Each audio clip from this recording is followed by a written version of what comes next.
ఈ అక్షయ తృతీయ మనందరికీ అష్టైశ్వర్యాలను ఆయన ఆరోగ్యాలను ప్రసాదించాలని మనస్ఫూర్తిగా కోరుకుంటూ నేను మీ సంధ్యా రూపేష్. ఇవాల్టి వీడియోలో మన వ్యూవర్స్కి చూడముచ్చటైన అక్షయ తృతీయ పూజ, అందమైన ముగ్గు, దాంతోపాటు బోలెడన్ని మోటివేషనల్ థింగ్స్ని షేర్ చేయబోతున్నాను. అక్షయ తృతీయ ఈసారి మనకు శుక్రవారం నాడు వచ్చింది. చక్కగా ఇంటి ముందు ఈ రోజును కూడా ఎప్పట్లాగానే కమలం ముగ్గును వేసుకుంటూ ఉన్నాను. తెల్లవారుజామున ఇంటి ముందు ఈ ముగ్గును వేయాలనుకున్నప్పుడు ఎలా వస్తుందో ఏంటని అనుకున్నాను, కానీ వేసిన తర్వాత అత్యద్భుతంగా అనిపించింది. చుట్టూ 4 పెద్ద కమలాలతో మధ్యలో అమ్మవారి పాదాలతో భలే అందంగా ఉంటుంది. ఈరోజు మీతో బోలెడన్ని విషయాలు మాట్లాడాలి. అందులో మొట్టమొదటిది పూజ గురించి. పూజ అంటే ఒక్క మాటలో చెప్పాలంటే పూజా అలంకరణ, పూజా సామాగ్రి, నైవేద్యాలు, ఇవే చాలామంది అనుకుంటున్నది. పూజ ఒక సాధన లాంటిది. సాధన చాలా కష్టంతో కూడుకున్నదని మనం గుర్తుంచుకోవాలి. మనం చూసినట్లయితే పూజ అంటేనే శుభ్రత. శుచి శుభ్రతను పాటించి చేస్తేనే దానికి ఒక పరమార్థం ఉంటుంది. ఆ శుచి శుభ్రత మన ఇంటికే కాదు, మన మనస్సుకు కూడా ఉండాలి. నిస్వార్థమైన నిష్కల్మషమైన మనస్సుతో అందరూ బాగుండాలి అన్న ఆలోచనతో నువ్వు ఒక చిన్న దీపాన్ని వెలిగించినా సరే కోటి జన్మల పుణ్యఫలంతో పాటు నీ కోరిక న్యాయబద్ధమైనది ఏదైనా సరే ఆ దేవుడు తీరుస్తాడు. దైవారాధన అన్నది ఒక సాధన లాంటిదని చెప్పాను కదా, దీని గురించి ఇంకా వివరంగా చెప్పాలనుకుంటున్నాను. పూజను మొదలు పెట్టాలంటే ముందుగా కావాల్సింది శుచి అయిన పూజాస్థలం. పూజకు ఉపయోగించే సామాగ్రిని చక్కగా శుభ్రపరచుకోవడం, తర్వాత వాటిని పసుపు, గంధం, కుంకుమలతో అలంకరించుకోవడం, మళ్ళీ తిరిగి వాటిని పూజలో అందంగా అమర్చుకోవడం. అసలు పూజను ఆచరించడానికి మనకున్న పూజాస్థలం అంటే పూజ గది చిన్నదా పెద్దదా, పూజా సామాగ్రి అంత ఉందా లేదా, ఇవన్నీ పక్కన పెడితే చిన్నదైనా పెద్దదైనా నీ దగ్గర ఏది ఉన్నా లేకపోయినా నువ్వు ఎంతటి భక్తితో చేస్తున్నావన్నది మనం గుర్తించుకోవాలి. ఇంట్లో పెద్ద పూజ గది ఉన్నా లేకపోతే విలువైన పూజా సామాగ్రి ఇవన్నీ ఉన్నా సరే నువ్వు భక్తితో చేసినట్లయితేనే వాటికి అందం చేకూరుతుంది. పూజకు ముందు ఈ ప్రాసెస్ ఏదైతే ఉందో ఇదంతా కూడా సాధనలో ఒక భాగమే. వీటన్నిటి తర్వాత చక్కగా దీపారాధన, స్వామి అమ్మవార్ల అభిషేకం, అర్చన, వారు స్వీకరించే పద్ధతి, ఇవన్నీ చూస్తూ ఉంటే మనస్సుకు చాలా సంతోషం అనిపిస్తుంది. అలాగే మాటల్లో చెప్పలేనంత అనుభూతిని మనం పొందవచ్చు. శ్రమతో కూడుకున్న ఈ సాధన వెనక ఇన్ని విషయాలు ఉంటాయి. మనం ఒక విషయాన్ని చూసినట్లయితే తెల్లవారుజామున చేసే పూజ కానీ, యోగా, మెడిటేషన్, వీటి వలన చాలా ప్రయోజనాలు ఉంటాయి. అది ఒక ఫిజికల్ హెల్త్ పరంగానే కాదు, మెంటల్ హెల్త్కి కూడా చాలా మంచిది. వీటన్నింటికంటే ఇంకొక ముఖ్యమైన విషయాన్ని గమనిస్తే ఈ ప్రాక్టీసెస్ చేసే వాళ్ళల్లో కాన్ఫిడెన్స్ లెవెల్స్ చాలా ఎక్కువగా ఉంటాయి. దాంతోపాటు క్లారిటీ, సిచ్యువేషన్స్ తగ్గట్టు మనం రియాక్ట్ అవ్వడం, పేషెన్స్, ఇవన్నీ కూడా వాళ్ళల్లో చూడొచ్చు.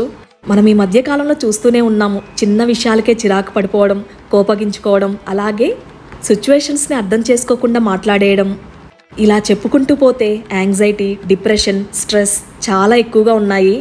లైఫ్లో ఒక పర్టికులర్ గోల్ ఏంటి, ఎటు పోతున్నామని అర్థం కాకుండా చాలామంది ఉన్నారు. ఇలాంటి వాటికి నా ఒపీనియన్ అయితే వన్ అండ్ ఓన్లీ సొల్యూషన్ ఇలాంటి ప్రాక్టీసెస్ మాత్రమే.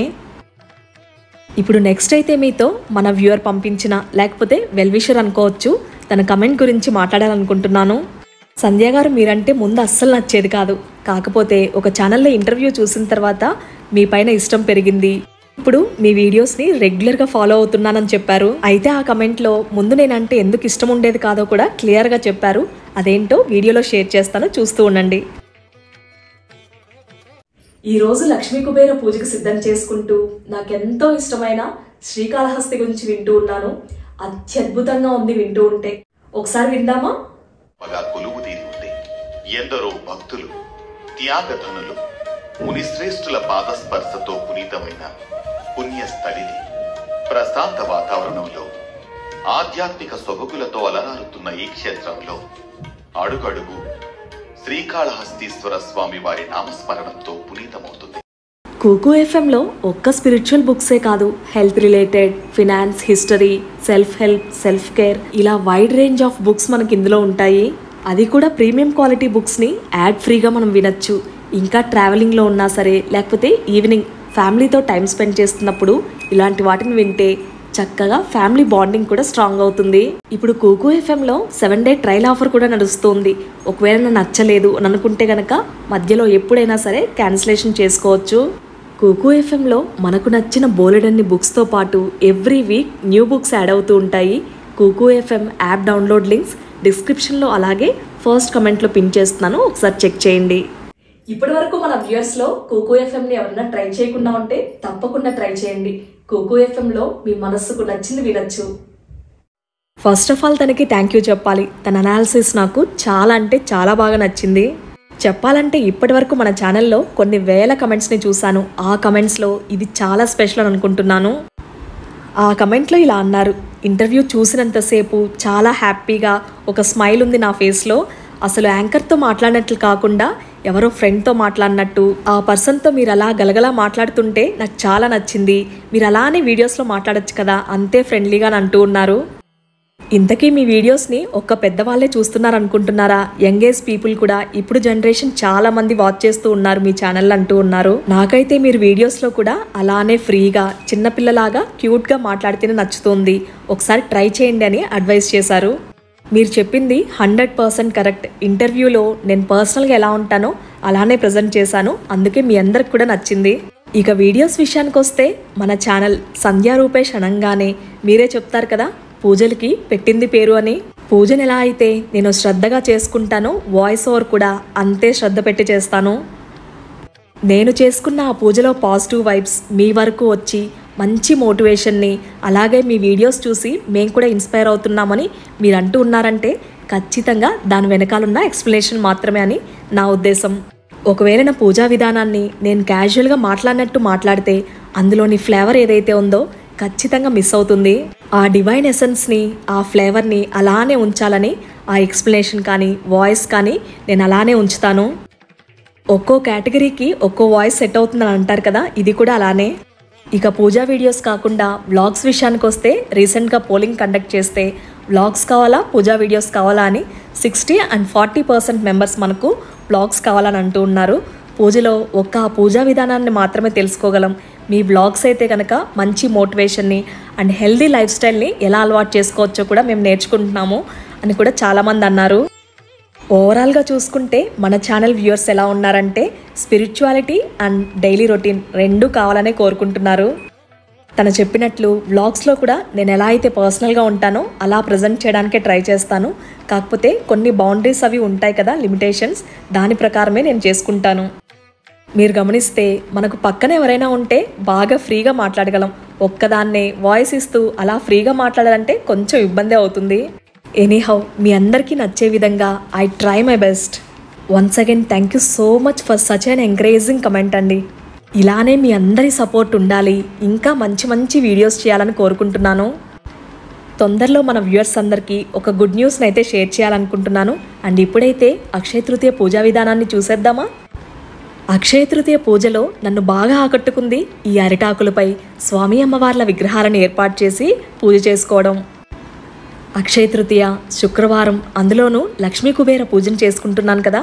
ముందుగా కమలం పీఠాన్ని ఏర్పాటు చేసుకొని దాని మీదుగా లక్ష్మీ అమ్మవారిని, విష్ణుమూర్తిని, వినాయకుని, అలాగే కుబేరుని విగ్రహాన్ని, ఇంకా రామ్ పరివార్ విగ్రహాన్ని, దాంతోపాటు అష్టలక్ష్ములను అందంగా చూడముచ్చటగా ఇలా ఏర్పాటు చేసుకున్నాను. ఆ తాజాగా ఉన్న పచ్చటి అరిటాకుపై విగ్రహాలను ఏర్పాటు చేస్తుంటే తెలియని పాజిటివ్ వైబ్స్ వచ్చాయి. నేను చాలాసార్లు విన్న మాట, మీలాగా పూజ చేసుకోవాలని మాకు కూడా ఉంటుంది, కానీ పూజా స్థలం, పూజ గది చాలా చిన్నది, మీ దగ్గర ఉన్న వస్తువులు మా దగ్గర లేవు, ఇలా వింటూ ఉంటాను. అయితే ఇవన్నీ పక్కన పెడితే మనకు ముందుగా పూజ చేసుకోవాలన్న మనసు ఉండాలి. అది ఉన్నట్లయితే నీ దగ్గర ఏది ఉన్నా లేకపోయినా పూజను అందంగా మార్చుకోవచ్చు. ఉదాహరణకు ఈసారి పండుగైనా లేదా వ్రతం చేస్తూ ఉన్నా సరే ఇలా అరిటాకును పరిచి చక్కగా మీ దగ్గరున్న దేవుని చిత్రపటాలనైనా విగ్రహాన్నైనా పెట్టి పూజ చేసి చూడండి, ఎంత అద్భుతంగా ఉంటుందో మీరే చెప్తారు. మనం పూజకు ఉపయోగించే ఒత్తులను కానీ లేకపోతే అక్షింతలను ఇలా శుక్రవారం రోజున తయారు చేసుకుంటే చాలా మంచిది. ఈ అక్షయ తృతీయ శుక్రవారం అమ్మవారి పూజ కోసమని ఎన్ని మల్లెపూలు పూజాయి చూస్తున్నారు కదా, దాంతోపాటు శంకుపువ్వు కూడా పూచింది. నిన్న అక్షయ తృతీయ రోజున ఒక షార్ట్ వీడియో పోస్ట్ చేశాను, చూసారా? అందులో మార్కెట్కి వెళ్ళాను, ఫ్లవర్ మార్కెట్కి. అది మల్లేశ్వరంలో ఉంది. అనుకోకుండా అక్కడికి వెళ్ళడం, వర్షం స్టార్ట్ అయింది. అయినా సరే ఫ్లవర్ మార్కెట్కి వెళ్ళి అక్కడ నాకు కావాల్సిన పూజకు ఏవైతే అవసరపడతాయో ఆ కొన్ని పూలను తెచ్చుకున్నాను. ఇప్పుడైతే అమ్మవారికి మన ఇంటి బంగారు తల్లి లక్ష్మీ అమ్మవారికి అలాగే లలిత అమ్మవారికి ఇరువురికి కూడా ఆ సువాసన భరితమైన మల్లెపూలను అలంకరించాను. అలాగే అక్కడి నుంచే పన్నీర్ రోసెస్ ఉంటాయి కదా, మంచి సువాసనతో ఉన్నాయి. వాటిని ఇలా విగ్రహాలను అలాగే చిత్రపటాలకు అలంకరించాను. మామూలుగా ఇంట్లో నిత్య పూజకైనా లేకపోతే విశేషమైన పండుగ రోజుల్లో దగ్గరలో ఉన్న మార్కెట్ నుంచి తెచ్చుకుంటాము. కాకపోతే ఎప్పుడైనా మనకు వెళ్ళినప్పుడైనా ఇంకా మనకు విశేషంగా వ్రతాలు, వరలక్ష్మి వ్రతం అని లేకపోతే దీపావళి నోములు, వినాయక చవితి ఇలా వస్తూ ఉంటాయి కదా, అలాంటి రోజుల్లో అయితే ఖచ్చితంగా అక్కడికి వెళ్ళి మాత్రమే తెచ్చుకుంటాను. ఎందుకంటే అక్కడ చాలా వెరైటీస్ దొరుకుతాయి. మల్లేశ్వరం ఫ్లవర్ మార్కెట్ గురించి నేను స్పెషల్గా చెప్పాల్సిన పని లేదు. అమ్మవారి పూజకి కలువల దగ్గర నుంచి కలువ పూల మాలలు, మల్లెపూలు, బంతి పువ్వులు, చామంతులు, గులాబీలు ఇలా చెప్పుకుంటూ పోతే అక్కడ లేని రకం ఉండదు. ఎందుకో తెలియదు కానీ ఆ ఫ్లవర్ మార్కెట్కి వెళ్ళినప్పుడు ఆ పువ్వులను చూస్తూ ఉంటే మనస్సుకు చాలా ప్రశాంతంగా ఉంటుంది. అక్షయ తృతీయ ముందు రోజున అక్కడికి వెళ్ళాము. అనుకోకుండా ఇలా పువ్వులను తెచ్చుకోవడం, ఉదయాన్నే పూజకు అన్నీ సిద్ధం చేసుకుని అలంకరణ దగ్గర నుంచి పూజా సామాగ్రిని ఇలా ముందు రోజే శుభ్రపరుచుకున్నాను. చక్కగా వాటిని గంధం కుంకుమలతో అలంకరించి సిద్ధం చేసుకుంటున్నాను. ఈ అక్షయ తృతీయ రోజున ముఖ్యంగా మనం ఏర్పాటు చేసుకోవాల్సింది లక్ష్మీ స్వరూపమైన కలశాన్ని. అందులోనూ విశేషంగా ఈసారి శుక్రవారం నాడు వచ్చింది. చక్కగా కలశాన్ని ఏర్పాటు చేసుకుని సిరి సంపదలకు ప్రతీకగా పూజిస్తాము. కలశంలో 30వ వంతు శుద్ధ జలాన్ని అలాగే సువాసన భరితమైన యాలకులు, నాణెం, పసుపు, కుంకుమ, అక్షింతలు, కొద్దిగా పచ్చకర్పూరాన్ని ఇలా అన్నీ కూడా వేసి సిద్ధం చేసుకున్నాను. అలాగే మామిడాకులతో కొబ్బరికాయతో నిండుగా అలంకరించుకున్నాను. చాలా వరకు మన వ్యూవర్స్కి తెలిసే ఉంటుంది, కలశాన్ని ఏర్పాటు చేసుకుంటే ఖచ్చితంగా అమ్మవారి ముఖవాణిని ఏర్పాటు చేసుకొని అలంకరించుకుంటానని. అమ్మవారి ఫేస్ని ఎక్కడ తీసుకున్నారు, చాలా అందంగా అనిపిస్తుంది చిరునవ్వుతో అని డీటెయిల్స్ ప్రొవైడ్ చేయమని కూడా చాలామంది అడుగుతూ ఉంటారు. అమ్మవారిని జంషెడ్పూర్లో ఉన్నప్పుడు మా మొదటి శ్రావణ శుక్రవారం పూజకి అంటే వ్రతానికి తీసుకున్నాను. దాదాపు 11 సంవత్సరాల పైన అవుతుంది తీసుకొని.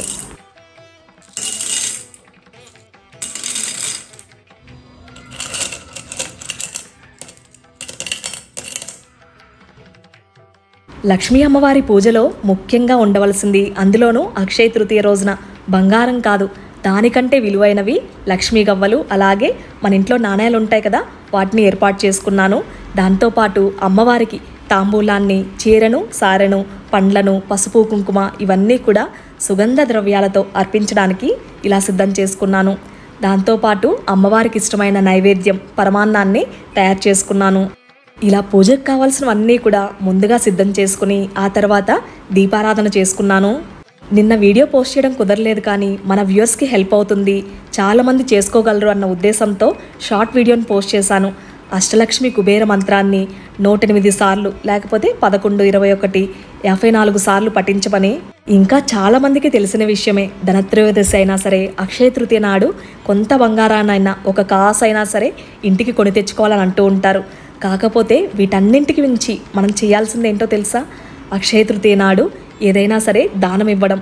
కనీసం పసుపు, కుంకుమ, గాజులు, తాంబూలాన్ని బ్రాహ్మణులకు మనం దానం చేసినా సరే కోటి జన్మల పుణ్యఫలం లభిస్తుందని మన పురాణాలు అలాగే పండితులు చెప్తున్నారు. ఇప్పుడున్న పరిస్థితుల్లో బంగారం కొనడం అంటే సాహసమనే చెప్పాలి. అందుకే ఏమాత్రం మన దగ్గర లేదు అనే బాధ లేకుండా చక్కగా మనకున్నంతలో కొంతైనా సరే దానం చేసినట్లయితే రెండింతలు మనకు కలుగుతుంది. మనం బంగారం కొనుక్కున్నాము లేకపోతే ఈ వస్తువులు కొనుక్కున్నామన్న సంతోషం కంటే కూడా కొందరికి ఎవరికైనా ఉపయోగపడిన వారికి దానం చేసామన్న తృప్తి చాలా ఆనందం కలిగిస్తుంది. ఓం హ్రీం శ్రీం క్రీం శ్రీం కుబేరాయ అష్టలక్ష్మి మమ గృహే ధనం పురయ పురయ నమః. ఓం హ్రీం శ్రీం క్రీం శ్రీం కుబేరాయ అష్టలక్ష్మి మమ గృహే ధనం పురయ పురయ నమః.